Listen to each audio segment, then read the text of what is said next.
Hey, I'm Gene Goldman. Here's a look at the week ahead for the week of January 6th.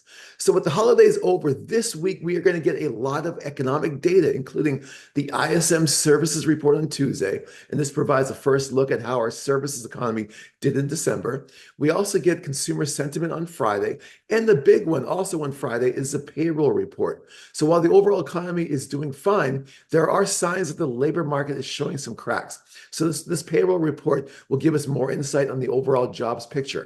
With all this said, though, what I am watching this week is the release of the meeting minutes from the Fed's last meeting in December. This comes out on Wednesday. So let's talk about what this is and why it's so important. So at the end of each Fed meeting, the Fed releases a statement discussing why or why not, for example, they cut interest rates. It's a very deliberate report, very little room for error. The meeting minutes release covers what is said behind closed doors.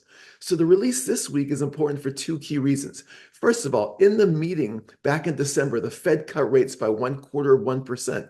But Chairman Powell in his press conference afterwards said, quote, "Today was a closer call, but we decided it was the right call." So the meeting minutes will give us insight in terms of how close that call was. Remember, back at that meeting, Cleveland Fed President Beth Hammack dissented. This follows the November meeting where Governor Michelle Bowman also dissented, said no. And this was the first time a Fed governor voted against a rate change since 2005. Also in the meeting, the Fed updated its dot plot, where each Fed member anonymously indicates where they expect inflation, economic growth, interest rates, for example, to be. The Fed indicated just 2 cuts in 2025, but in their September dot plot, they suggested 4 cuts. We need more insights on that change. And overall, lastly, here's the big kicker. Where will rates end altogether? Here is from the December dot plot. The red square shows where each Fed member thinks interest rates will end when they're done cutting rates. The range is very wide, from 2.4% to 3.9%. This is all over the place. We need insight on that overall disparity.